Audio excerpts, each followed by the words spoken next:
हाँ भाई, बैठ जाओ बैठ जाओ बैठ जाओ।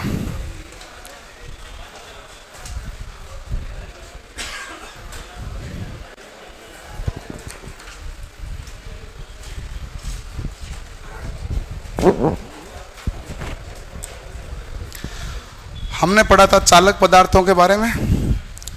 आज हम देखेंगे कुचालक के बारे में। कुचालक पदार्थ भी बहुत ज़रूरी होते हैं। बिना कुचालक पदार्थ हुए अपने क्या आएंगे, झटके आएंगे हैं। हाँ, झटके ही आएंगे भाई।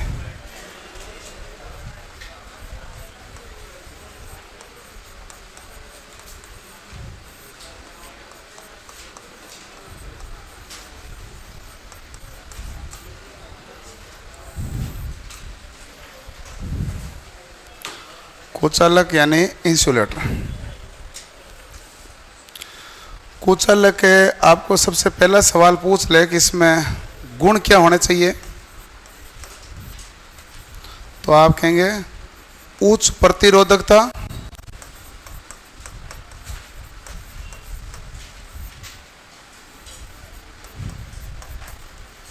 निम्न चालकता। यानी कि आप तो ये चाहते हैं चालकता क्या हो जाए, जीरो।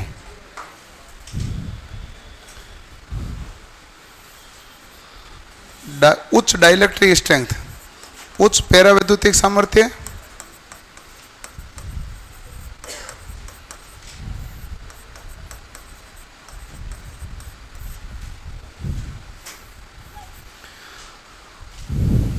उच्च प्रतिरोधकता, निम्न चालकता और उच्च पैरावैद्युतिक सामर्थ्य। जल्दी आओ भाई।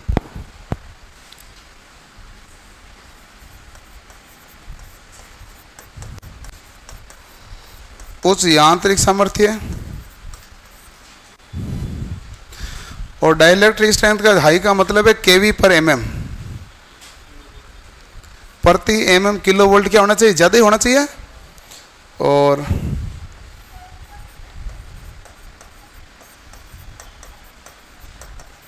उच्च ताप को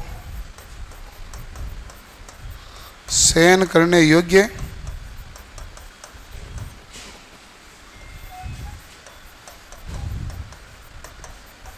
रासायनिक क्रियाओं के प्रति उदासीन।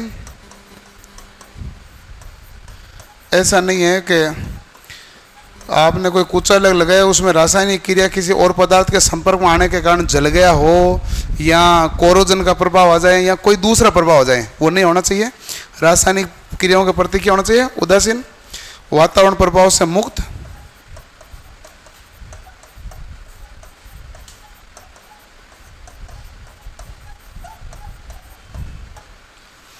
और एक और होना चाहिए, सस्ता होना चाहिए, सस्ता व सरलता से उपलब्ध।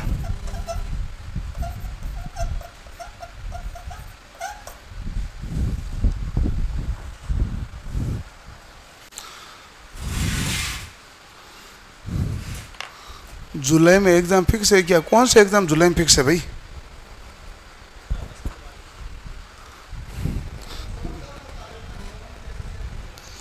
जोन वैसे चेंज होगा जैसे वो ऑप्शन देंगे।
लिख लिया।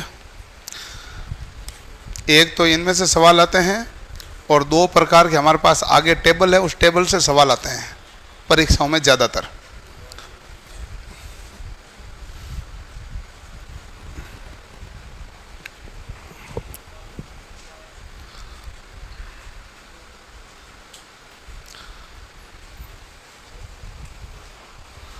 प्रतिरोध क्या होना चाहिए? कुछ अलग ज़्यादा होना चाहिए, तभी तो विद्युत का झटका नहीं आएगा। डाइलेक्ट्रिक रेजिस्टेंस भी क्या होनी चाहिए? ज़्यादा। चालकता क्या होनी चाहिए? कम। यांत्रिक रूप से क्या होना चाहिए? मजबूत होना चाहिए। और तापमान को सहन करने की क्षमता होनी चाहिए। रासायनिक क्रियाओं के प्रति उदासीन और वातावरण के प्रभाव से मुक्त। ये तो बेसिक कंडीशन है किसी भी कुचालक की।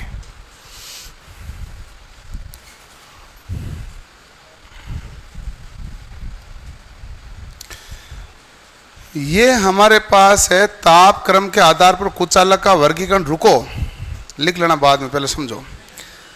इसमें आता सवाल ये है कि बताइए वायु वर्ग है वो कितने डिग्री अधिकतम तापमान को सहन कर सकता है? कितना है? 90।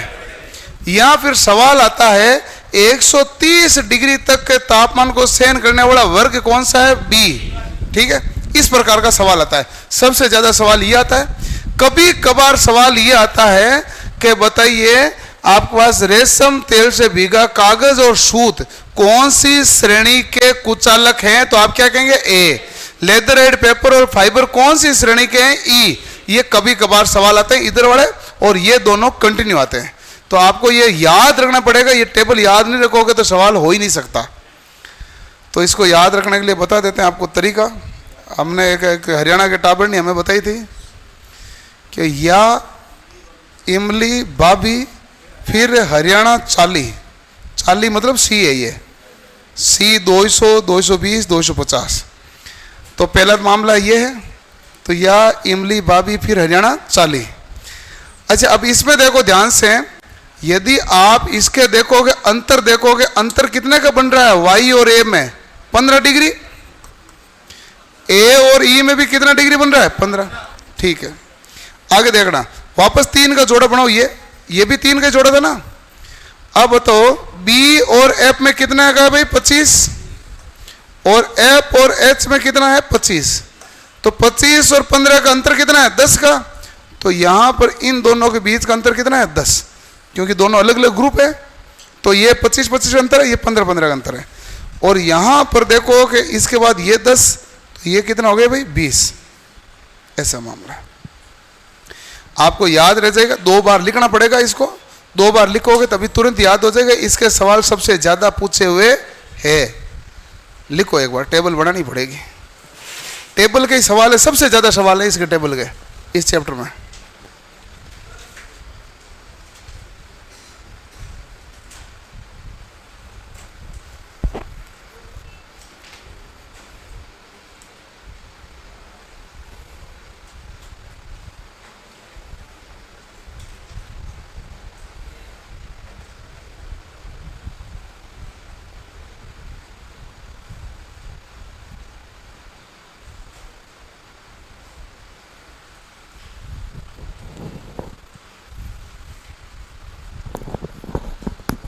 लिख लिया? लिखो लिखो, टेबल बनाओ बहुत बढ़िया तरीके से। हैं? कौन सी? सबसे लास्ट वाली? नहीं नहीं, आवश्यकता नहीं, आगे आ जाएंगे, अपना आप ही आ जाएंगे। हैं? भले ही बैठे हो ना, मैं आगे बैठा हूं ना, आ जाओ, आगे जगह पड़ी है।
लिख ले भाई, लिखो लिखो लिखो, जल्दी करो।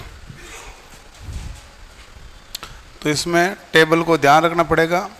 अब आपका इसमें जब टेबल लिखा था तब कई चीज़ें कन्फ्यूजन आया कि सर जब रेशम लिखे तो हम कौन सा माने।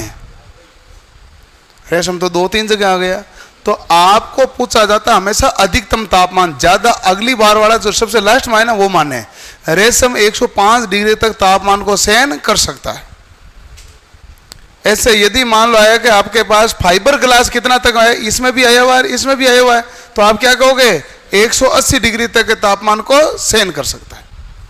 और पूरी नाम श्रेणी दे तो एक साथ एक ही आएगा, अलग अलग है ही नहीं उसमें। और यदि इस प्रकार अलग अलग नाम आ जाए तो जो ज्यादा बड़ा है वही आपका उत्तर होगा।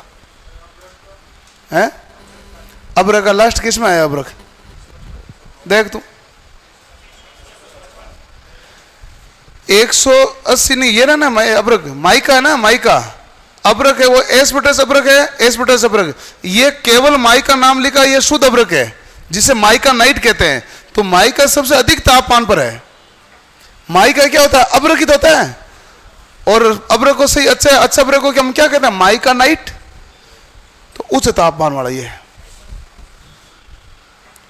आपको जैसे ही आप सवाल खोलोगे तो एक में दिक्कत नहीं आएगी, टेबल आपने ठीक देख ली तो जो बताए गए लॉजिक में फिर दिक्कत है ही नहीं इसमें पूरे में।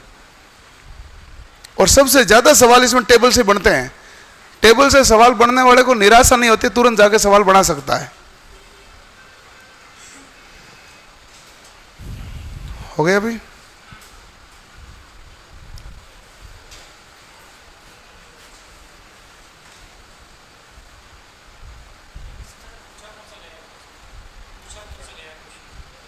इनमें से आपको खुद को अंदाजे से कौन सा लग रहा है? हैं?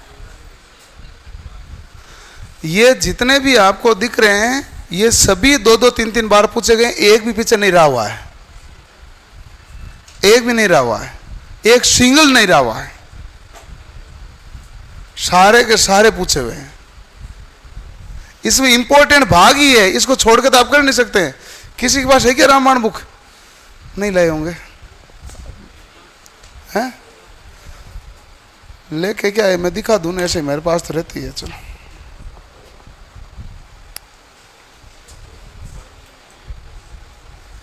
चैप्टर का नाम क्या? कंडक्टर।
सवाल पूछा हुआ यह है 90 डिग्री सेल्सियस तक तापमान को सहन कौन कर सकता है? वर्ग कौन सा? वाई। क्लास ई इंसुलेशन का कितना डिग्री तापमान है? 120। वर्ग बी इंसुलेशन का अधिकतम तापमान कितना है? ये सब सवाल जो बता रहा हूँ 3-3, 4-4 बार आए हुए हैं। ये सब नीचे आपको डेट लिखी होगी कौन से परीक्षा में आए हुए हैं। ठीक है ना? 130 है ना वर्ग बी में। अगला हमारे पास है वर्ग ए के लिए अधिकतम सुरक्षित तापक्रम क्या है? 105। सुरक्षित उपयोग में एक पेपर से बने अवरोधी के लिए अधिकतम तापमान कितना है? पेपर से बना, पेपर मतलब है कागज सामान्य है। जब तक तेल से भीगा कागज नहीं किया, लेदराइट पेपर नहीं किया, पेपर का मतलब क्या हो गया? सामान्य। कितना डिग्री है? 90। ये हमारे पास होता है वार्निश पेपर, ये है leatherette paper.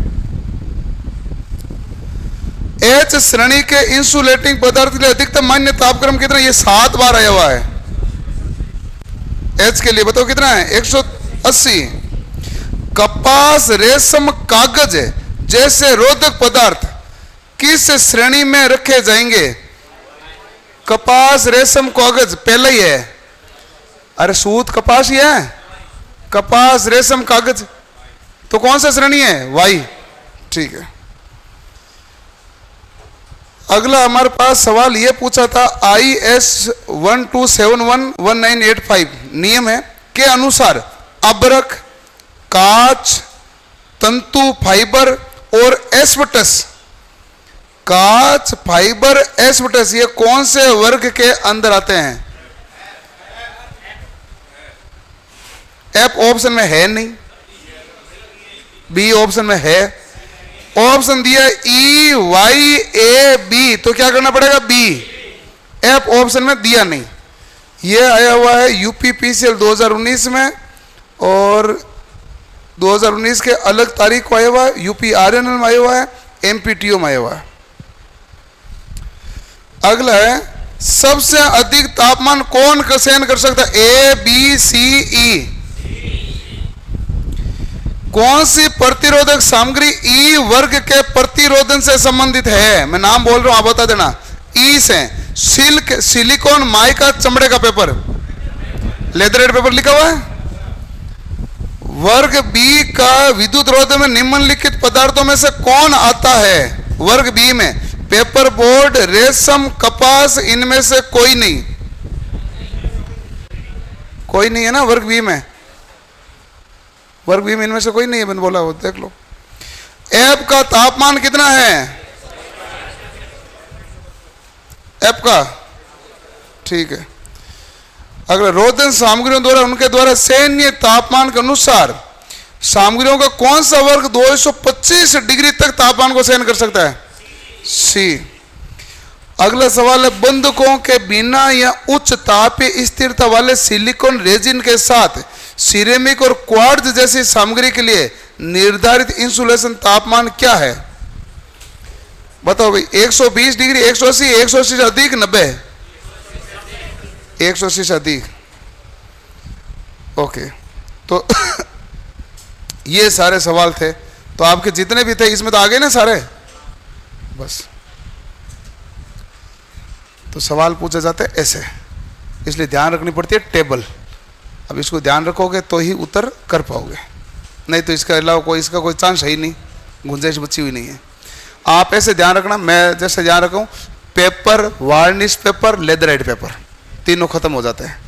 Paper, varnish paper, leatherette paper, बाकी कोई सेम ही है।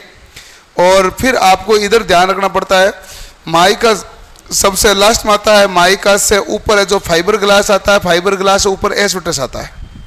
इतना सा नाम ध्यान रखना पड़ेगा, फिर कोई सा भी प्रश्न उत्तर दे सकते हो, कोई दिक्कत नहीं है। अगला जो है ये बहुत इंपॉर्टेंट है, बताइए इनमें से कौन सा ज्यादा कुछ अलग है? सवाल ऐसा था इसमें, या किसका डाइलेक्ट्रिक स्ट्रेंथ कितनी है, ये इस प्रकार से सवाल आता है। इन सवालों को करने से पहले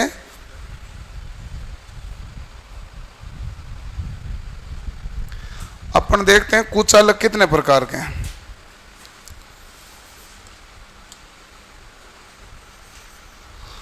कुचालक हमारे पास एक तो होता है ठोस, एक होता है द्रव, एक होता है गैस। मेरा सवाल आपसे है भाई, द्रव कुचालक कौन सा है? अरे खनिज तेल, सिंथेटिक तेल, ट्रांसफॉर्मर डालते हैं ना भाई। वार्निश, वार्निश यानी जिसे लेप करते हैं, लेमिनेशन, तो ये हमारे पास क्या है? द्रव। गैस कौन से है? सबसे कुचालक अच्छा होता है गैस, और वो भी SF6। बाकी शुष्क हवा है वो क्या है? गैस ही थे। बाकी आपके आर्गन, नाइट्रोजन, ये सब कुचालक होती है। हाँ, आर्गन, नाइट्रोजन, ये जो अक्रिय गैस है सारी कुचालक ही होती है। नाइट्रोजन नहीं है क्या? आर्गन है, और कौन सी है? हीलियम, नियोन, ठीक है, रेडोन, रेडोन कर लेना आप। जीनोन। ठोस कौन से हैं? देखो माई का क्या है ठोस? Ebonite, resin, vulcanise Indian rubber और कागज, ये सब क्या है? ठोस कुचलक। तो ये पहले लिख लो, फिर ये आपको टेबल लिखनी पड़ेगी। इस टेबल से पता चलेगा किसकी कुचलकता कितनी है, और सूखी लकड़ी तक आपको लिखनी पड़ेगी टेबल। ये टेबल से सवाल ज़्यादा है। जहां सवाल आंकड़े से आया हुआ तो आंकड़ा ही ध्यान रखना पड़ेगा।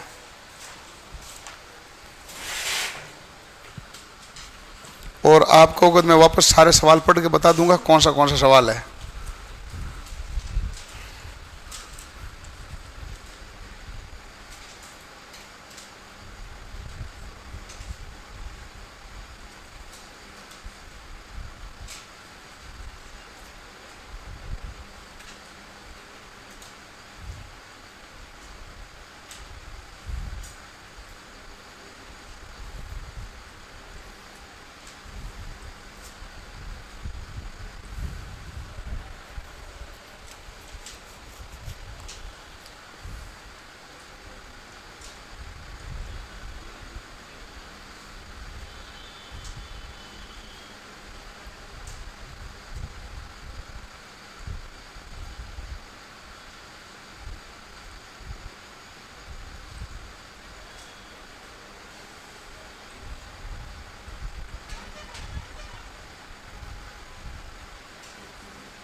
अक्रिय गैस होती है सामान्य, हम सारी तो काम ही नहीं लेते हैं।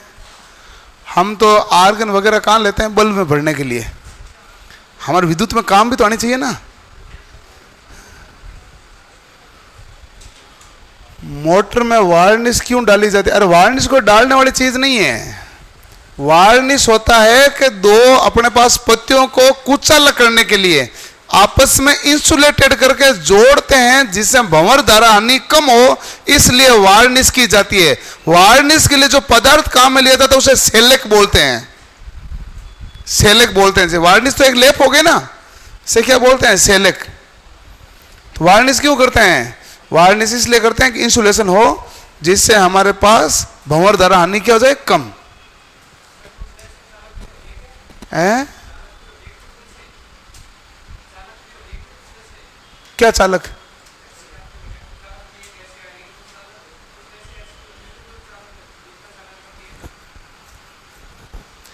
चालक ऐसे ऐसे तो नहीं है, जैसे नमी युक्त हवा है तो वो चालक है, गीली लकड़ी है तो वो चालक है। हैं? हाँ, बिना नमी तो गैस चालक नहीं करती ना, चालकता थोड़ी ना करेगी। गैस से तो क्रियाशील हो जाती है, गैस से तो अक्रिय क्रिया होती है, और क्रिया में हमारे पास चालकता थोड़ी ना आती है। हाइड्रोजन में चालकता थोड़ी, हाइड्रोजन है क्रियाशील। आप गुब्बारों में क्यों नहीं भरते हो? क्रिया करेगी, जलेगी, इसलिए नहीं भर सकते आप। इसलिए आप गुब्बारों में क्या भरते हैं? हीलियम। सबसे हल्की गैस कौन सी है? हाइड्रोजन है। हाइड्रोजन है, हीलियम क्यों? हीलियम का परमाणु क्रमांक 2 है, हाइड्रोजन का 1 है। अक्रिय में पूछे तो अरे भाई, हाइड्रोजन का परमाणु क्रमांक 1, हीलियम का 2, तो हल्का कौन है? हाइड्रोजन। ठीक है ना। लेकिन परीक्षा में जब भी सवाल आता है तो आंसर क्या होता है? हीलियम, क्योंकि हाइड्रोजन ऑप्शन में होता ही नहीं है।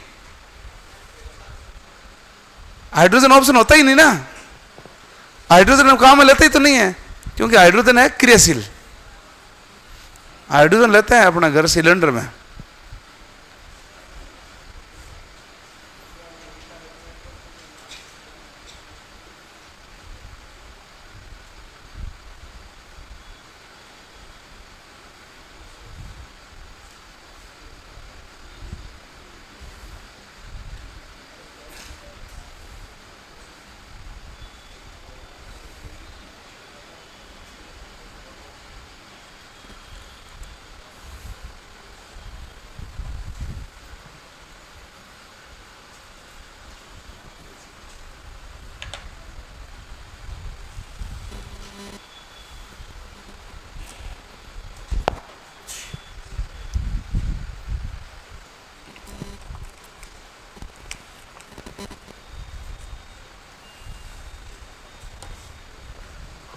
लिख लिया भाई?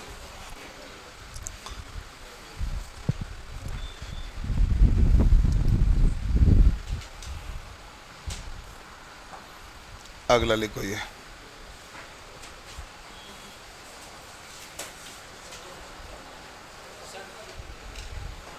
दो मिनट पीछे बढ़ लेना पड़ेगा, तो दो इतनी लाइन छोड़ देना, आगे शुरू कर दे। नंबर तो लिखा हुआ है, 11 नंबर है।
लिख लिया भाई?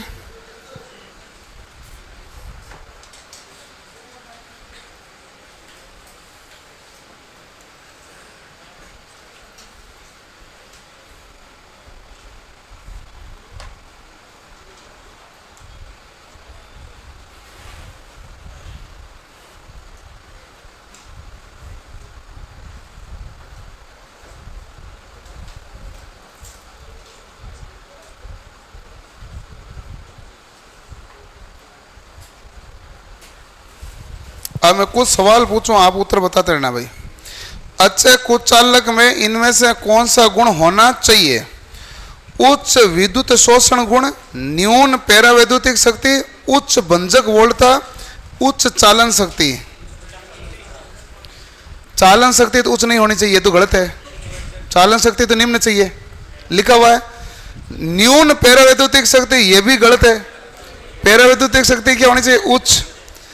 अब हमारे पास दो और ऑप्शन है। उच्च विद्युत शोषण गुण है, एक उच्च भंजक वोल्टेज। भंजक वोल्टेज का मतलब ब्रेकडाउन वोल्टेज। तो ब्रेकडाउन वोल्टेज हाई होना चाहिए, कम होना चाहिए? हाई होना चाहिए। अब मैं आपको समझा देता हूं ब्रेकडाउन वोल्टेज होता क्या है। जैसे मान लो कि एक आपके पास कुचालक लगाई आपने इंसुलेशन, उसका ब्रेकडाउन वोल्टेज 400 है। इसका मतलब 400 वोल्टेज इसमें अंदर आएंगे, धारा प्रवाहित होगी और वोल्टेज 400 है, तब तक आप हाथ लगाओगे करंट नहीं आएगा। 400 वोल्ट से ऊपर आएगा तो हमारे पास क्या आ जाएगा, करंट आ जाएगा। वोल्टेज का प्रभाव कब आएगा, जब 400 वोल्ट से ज्यादा होगा। तो बताओ ब्रेकडाउन वोल्टेज ज्यादा होना चाहिए कम होना चाहिए, ज्यादा, तभी तो अच्छा कुचालक होगा। पैरावैद्युतिक बल किसका तात्विक गुणधर्म है, पैरावैद्युतिक बल है किसका गुणधर्म है, चालक का, अवरोधक का, अर्धचालक का, सुपर कंडक्टर का, अवरोधक, कुचालक। अच्छी इंसुलेटिंग सामग्री मुख्य आवश्यकता क्या है, एक अच्छी कुचालक की मुख्य आवश्यकता क्या है, पहला है अधिक धारा चालकता होनी चाहिए, नहीं, निम्न गलनांक, गलत, निम्न यांत्रिक सामर्थ्य, उच्च पैरावैद्युतिक सामर्थ्य, सही है। निम्नलिखित में से कौन सी विशेषता इंसुलेशन सामग्री के लिए सबसे अच्छी है, पहला है कम डाइलेक्ट्रिक ताकत, गलत, अच्छी करंट चालकता, गलत, अच्छी यांत्रिक शक्ति, यांत्रिक शक्ति तो अच्छी होनी चाहिए। विद्युत रोधीय पदार्थों में से कौन सा गुण नहीं होना चाहिए, पहला उच्च यांत्रिक सामर्थ्य, ये तो होना चाहिए ना, और पूछ रहा नहीं होना चाहिए, ये तो होना चाहिए। निम्न विद्युतशीलता, विद्युतशीलता तो निम्न होना चाहिए, कुचालक उच्च है, कुचालक ज्यादा, तो विद्युतशीलता क्या होनी चाहिए, कम, चालकता क्या होनी चाहिए, कम।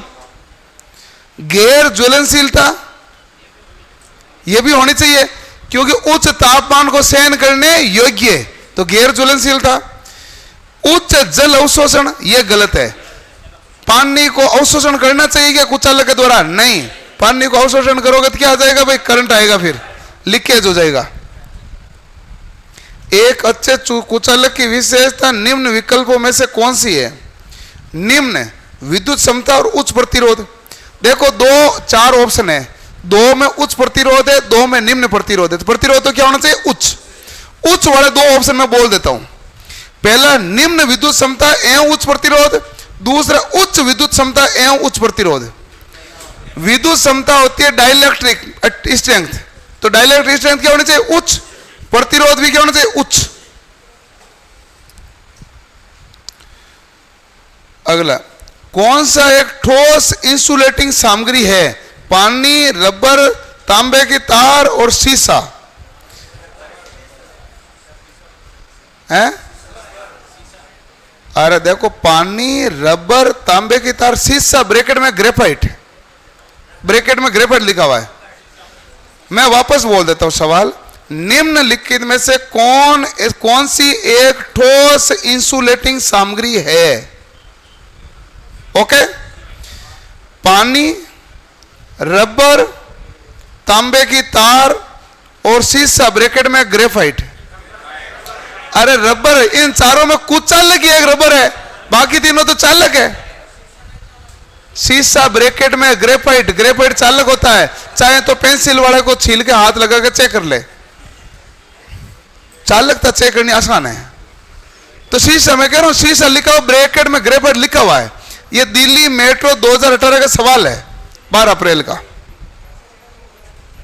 बातें मत करो भाई।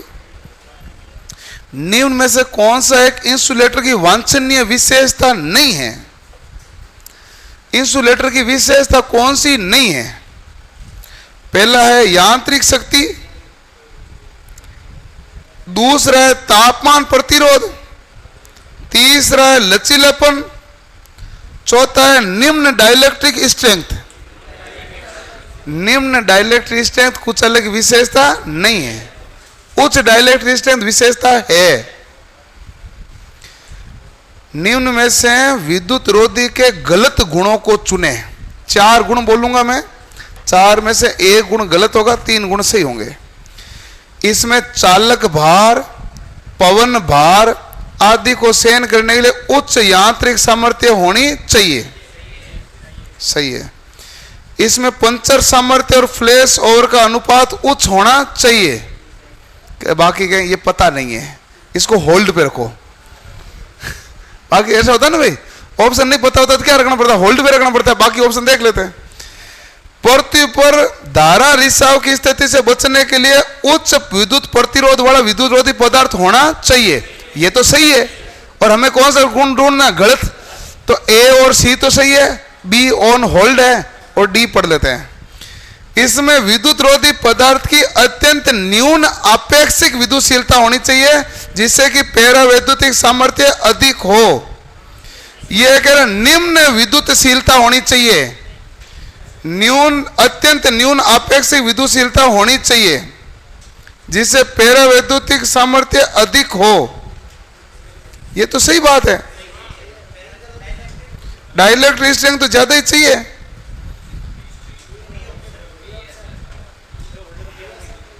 होल्ड रखा वही है ना, लेकिन प्लेस और अनुपात कुछ होना चाहिए। ये डी ऑप्शन में लिखने में तो कुछ गड़बड़ी की है, बाकी अभी तक हिसाब से सही है। इन इंग्लिश में हो सकता है लफड़ा हो जाए, इंग्लिश हिंदी का भी लफड़ा आता है, बाकी तो ऐसा कुछ है नहीं इसमें। माई का किसका उदाहरण है? चालक, अर्धचालक, अतिचालक, विद्युतरोधी। डाइलेक्ट्रिक का उदाहरण कौन सा है? कांच, माइका, एबोनाइट, पोर्सलिन, सभी। अधिकतम विशिष्ट प्रतिरोध वाले पदार्थ का नाम बताइए। जब हमारे पास एपॉक्सी रेजिन आता है तो एपॉक्सी रेजिन होता है, नहीं तो हमेशा उत्तर माइका होता है। एक एपॉक्सी रेजिन उससे ज्यादा बड़ा है। तो ऐसा सवाल है, सवाल सारे हो जाएंगे, ऐसे कहीं दिक्कत आएगी नहीं आपको। बाकी तो मैं क्या बताऊं इसमें आपको।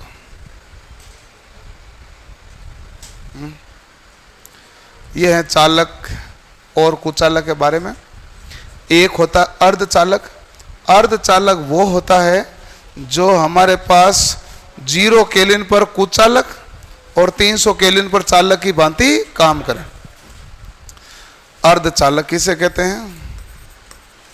अर्धचालक, वैसे तो हम अर्धचालक के बारे में कहाँ पढ़ते हैं? इलेक्ट्रॉनिक्स में। इलेक्ट्रॉनिक्स पूरी अर्धचालक पर ही टिकी हुई है। और अर्धचालक के बारे में ये कह दोगे 0 केल्विन पर कुचालक सॉरी एवं 300 केल्विन पर क्या है? चालक। उसी को हम कहते हैं अर्धचालक। और अर्धचालक कुछ नहीं है। सॉरी। ओके, अगला है सिलिकॉन, जर्मेनियम। ये हमारे पास अर्धचालक का मुख्य अर्धचालक यही होते हैं। हाँ, सिलिकॉन जर्मेनियम मुख्य है भाई। बाह्य कक्षा में इलेक्ट्रॉन कितने होते हैं? 4।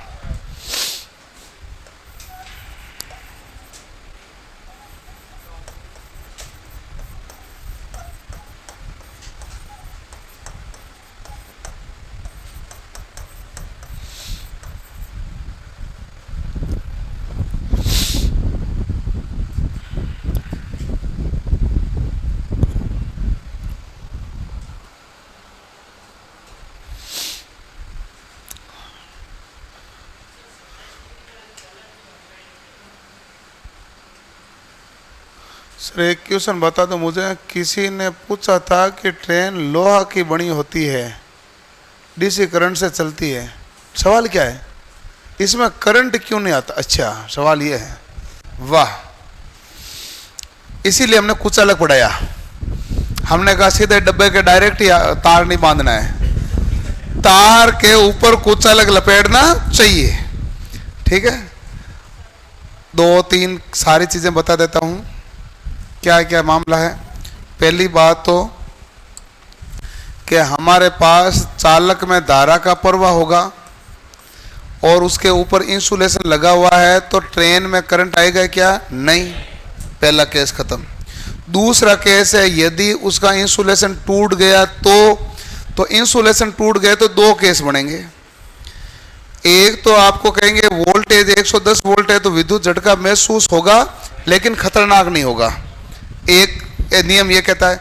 लेकिन हमारी पूरी ट्रेन जो है वो पूरी किस क्या होती है? अर्थिंग। हर पटरी अर्थिंग है, इसलिए आपको विद्युत का झटका भी कभी महसूस नहीं होगा। यदि लीकेज हुआ तो, और बिना लीकेज तो कोई करंट आएगा ही क्यों? ऐसे तो हमारा कूलर ही किसका है? लोहे का, तो करंट आता है क्या है? करंट आता है, लीकेज होगा तब, कोई तार टूटेगा तो। चौमासे में नहीं आता है, चौमासा से लेना देना नहीं है, वो तुम्हारा लेना देना है। ये विद्युत को चौमासे से लेना देना नहीं है। मैं बताता हूं, चालक है, उसके ऊपर इंसुलेशन लगा हुआ है, कूलर है, करंट नहीं आएगा। यदि आपका इंसुलेशन हटा है, अर्थिंग नहीं कर रखी है, बॉडी के हाथ लगोगे कूलर की तो करंट आएगा। बरसात में दीवार पे करंट इसलिए नहीं आता है, बरसात में दीवार पे करंट आने का कारण है लीकेज करंट है। तो अभी क्यों नहीं आता है? क्योंकि लीकेज करंट में अभी सीमेंट है, थोड़ी ज्यादा कुचालक, इसलिए करंट आ नहीं रहा है। और बरसात के समय हो जाती है नमी, इसलिए धारा का प्रवाह हो जाता है। बाकी वो है लीकेज करंट का मामला। वायरिंग चेंज करा तो फिर नहीं आएगा करंट। चेंज कराते हैं लोग वायर चेंज करवाना पड़ता है। ऐसे तो कई बार आप साइकिल का ट्यूब लगवाते हैं, धीरे धीरे हवा निकलती है, फिर आप कहते हो ये लीक आ गई, लेकिन कहां से आप पता चल नहीं रहा है। ऐसा होता है कि नहीं होता है? तो वो बड़ा मामला है। रबर तो है तो कहीं ना कहीं लीक हो जाता है। साइकिल के ट्यूब में ऐसी घटनाएं होती थी हैं? और किसी का सवाल है? अर्थिंग भी क्यों होती है? अर्थिंग भी तो हुई होती है ना सर। अर्थिंग होती है तो करंट आता ही नहीं है, हैं? अर्थिंग बॉन्ड क्या होता है? अर्थिंग पॉइंट पता नहीं मुझे। विद्युत ऐसा नहीं कहता, विद्युत में अर्थिंग पॉइंट होते हैं। ये हमारे पास होता है, हर पटरी को अर्थिंग करना अनिवार्य होता है। क्या हुआ? ये काम किया हुआ होगा, वही अप्रेंटिस है क्या? हाँ, तो ये वही का है। किताब में ऐसा कहीं बॉन्ड वॉन्ड नाम ही नहीं है तो ये वो वहां का मामला है। तो इसलिए अर्थिंग होते हैं पॉइंट। रेलवे अर्थिंग में कौन सी अर्थिंग होती है? पाइप अर्थिंग होती है। ट्रांसमिशन लाइन में कौन सी अर्थिंग होती है? पाइप। जीएसएस पर कौन सी अर्थिंग होती है? प्लेट। यदि इंडस्ट्री के अंदर बड़ी मशीनों के लिए कौन सी अर्थिंग करेंगे? प्लेट। ऐसा मामला है। सामान्य तौर पर रोड छड़ अर्थिंग करते हैं, अपन कील ठोकते हैं, बड़ी खड्डा खोद के चारों कील, उसे कहते हैं रोड अर्थिंग, सामान्य अर्थिंग को। हाँ, एक मिनट, आवाज नहीं। हाँ, कार पे वायर गिर जाए तो क्या होगा? मैं इसकी दो घटनाएं हैं। दो घटना क्या है? सवाल आपका ये आया फिजिक्स से, न कि इलेक्ट्रिशियन से। फिजिक्स में होता है यदि कार के ऊपर वायर गिर जाए तो क्या होगा? तो उसका उत्तर है कांच खुला है तो विद्युत चुंबकीय परिपथ पूरा बनेगा, बंदे को झटका आएगा। दूसरा, यदि कांच बंद है तो विद्युत चुंबकीय परिपथ नहीं बनेगा, इसलिए कोई झटका नहीं आएगा। बॉडी ओडी से क्या लेना देना? बॉडी नीचे तो कुछ लगे ना, रबड़ टायर रबड़ गए, कार ही उल्टी हो जाए तो फिर राम जाने। कार को कार रहने दो भाई। आप ये कहते हैं कार है, परिपथ पूरा हो रहा है तो झटका आएगा। कार का सवाल है फिजिक्स वाला, जो मैंने आपको उत्तर दिया है कि कार है, रोड पे चल रही है कार, उसके ऊपर बिजली का तार गिर गए तो क्या होगा? यदि कांच बंद है तो विद्युत का झटका नहीं आएगा। कांच खुले हैं तो क्या होगा? चुंबकीय पात बनेगा। चुंबकीय पात बनेगा, जो कि कार है ना, कार के अंदर बैठे व्यक्ति है जो चुंबकीय पात की रेखा में आ जाएंगे, इसलिए विद्युत का झटका आएगा। यह विद्युत चुंबकीय घटना है। क्या झटका आ गया? अब कार पलट गई तो अब पता नहीं चलता कौन सी कंडीशन पर रही है। क्या कंडीशन लाएंगे? समस्या संचालक को बताई जाती है। जब 10 कमेंट कर दिए जाते हैं तो सबको देख के इग्नोर कर रहे हो, यह कोई मतलब नहीं बनता है। और यदि मान लो संचालक ने एक कमेंट दे के इग्नोर कर दिया है तो संचालक को 10 बार कमेंट करके घोचे नहीं करने चाहिए। संचालक होता है, उसको बात एक बार में समझ आ जाती है कि जब चालक कुचालक होते हैं तो बीच में इस प्रकार का आंसर नहीं दिए जाते हैं। हाँ, जिनके टॉपिक बाकी वो लिख के भेज देना भाई, उनकी क्लास हो जाएगी, कोई दिक्कत नहीं है।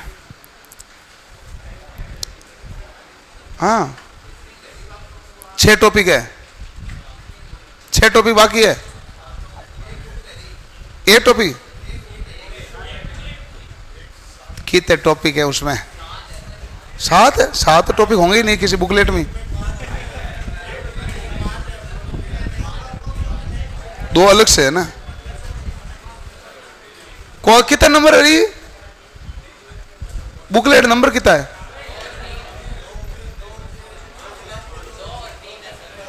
2 और 3 है ना। करवा देते हैं बाप को। मेरी क्लास 2-1 दिन रोक देता हूं, 3 मतलब तो क्या 10 दिन रोक, 7 दिन रोकनी पड़ेगी ना। मैथ भी पूरी हो रही होगी अब तो। हाँ, तो उनकी लगा देता हूं 2-2 घंटे क्लास।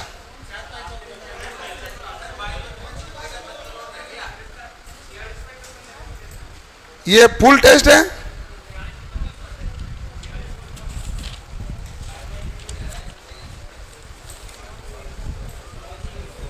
हाँ, देख लिया।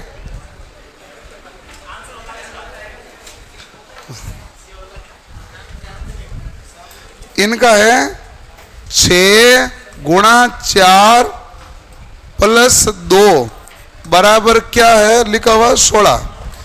तो इन्होंने कहा है कि left hand side right hand side है जो बराबर होना चाहिए, तो क्या करना पड़ेगा? तो देखो कि 6 चौक 24 तो ज्यादा हो जाएगा। ऑप्शन से गुणा को प्लस से बदल दे। मान लो ये प्लस करें ये गुणा करें तो ये हो जाएंगे 8 और 6 14 हुए। अच्छा, अगर है ना 2 को किया 6 तो ये 6 किया ये 2 किया, वो तो वो का वही मामला रह गया। तो पहला ऑप्शन नहीं बैठा, चौथा बैठ जाएगा ना। गुणा को प्लस में चेंज करना है तो ये हो गए प्लस और ये हो गए गुणा। 4 को 6 से चेंज करना है, ये 6 ये 4 ये 2, तो बताओ क्या होगा? 12 और 4 16। बैठ तो गए, क्या दिक्कत है? हैं? गुणा को प्लस और 4 को 6 करने पर हाँ क्या?